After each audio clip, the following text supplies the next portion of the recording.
Uy, ang saya-saya ni Ivan. Pero masaya rin kami dito. Mas matamis ang araw kung may matamis at nakabubusog na dish na ihahain. Kaya this morning, kasama si Chef Edward David Mateo, gagawa tayo ng iba't ibang klase ng turon na perfect for this summer. Good morning, Chef. Good morning, Miss Lynn. Good morning. Alright, so I see na meron talaga tayo kasing classic turon. Turon na banana with Banana with diba? langka. Yun yung traditional. Ito yung niluluto natin Yan yung ginagawa mo ngayon. Tama. Ngayon, marami ba ibang klase na pwede natin gawing turon? Pwede. Katulad yung gagawin natin is we have halo-halo. Okay. And then we have yung saging with munggo. Oo. And then we have the kamote. Oh.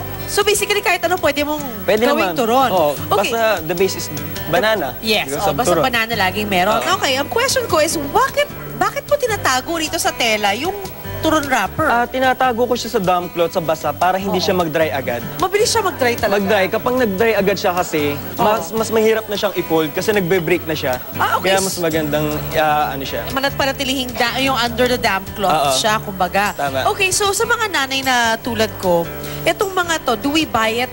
It's already ready na siya? Ready Para na sa lutuin market. siya? Ready na Oo. sa market. Supermarket meron din siya and then Okay. the wet market. Alright, so ano mga kailangan kong ilagay sa halo-halo turon? For the halo-halo turon, yung inilalagay ni Miss Lynn is yung banana, Okay. and then yung makapuno, kamote, pinipig, Okay. munggo, and langka. Ito lang, hindi pwede mawala ito. ilagay Ito lang lang lahat siya. Okay, and then, Tsaka siya i-roll.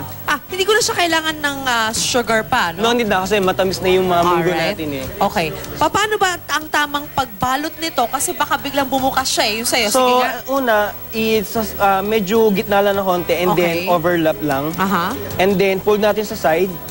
Kaya fino-fold natin sa side is para hindi lumabas sa gilid. Okay, sige. Okay, kung kunyari gusto ko ito ibenta, magkano naman kaya yung benta ko dapat sa kanya para kumita naman Ito ako? kasi maliit lang ito, isang saging lang ito. Siguro kaya ito ng kahit 3 piso o 4 na piso kaya naman ito ibenta. Talaga? Kalahati lang nga eh. Sa pagkakat ng saging, tingnan mo yung pagkakat, Maliit, parang oo. 1/4 lang siya. Kaya medyo tipid ka talaga. Tama, Saging na saba, tama. di ba? Saging na saba. Na kailangan luto na.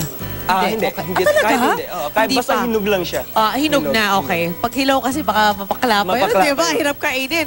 Okay, tingnan natin yung mga ibang turon na ginagawa ng mga kasama natin, alright? So, Mare, ano itong ginagawa? Parang may peanut butter. Yes. Ito, merong peanut butter, tapos ito yung parang mashed sweet potato, tapos merong mangga at saka langka. Yung peanut butter, pwede mo lagay siguro sa loob, pwede rin i-drizzle sa labas. Uy, okay to. Langka. I love it. Pag nakita ko ng mangga, ayun na yan eh. Sold na ako. Mare, ikaw naman, anong ginagawa mo? Hindi ko alam. So basically, halo-halo lang siya. Kasi, Halo-halo siya. Meron tayong munggo dyan, tapos meron konting sesame seeds. Pero yung sesame seeds, mas maganda siguro kung sa ibabaw din after siyang maprito. Oo, Tapos, yun, lagyan natin ng asukal sa loob para pag natunaw siya sa loob, manamis na uy, magandang idea kung lagyan nyo rin ng coco jam, ha? Diba? Coco jam, masarap. Ikaw naman, Kuya Lar? Ito, sugar-free. Hindi ako naglagay ng sugar. Basta kung ano man yung tamis ng saging at mangga, yun na yun. Oo, sabagay talaga matamis siya. So, ito naman, Rhea, mukhang nakapantay ka sa mga turon natin. Mura lang ha, 10 piso isa. Nagbenta. Hindi, dito kasi ako kakain. Lagay mo na rin pati yung cupcakes mo. Oy! Cupcakes with turon. Ang sarap niyan. Okay, so, ito kasama natin kumakain na rito. Magtira ka naman, my friend. Ayan. So, ayan po, iba-ibang klase ng turon na maaari yung gawin sa inyong bahay.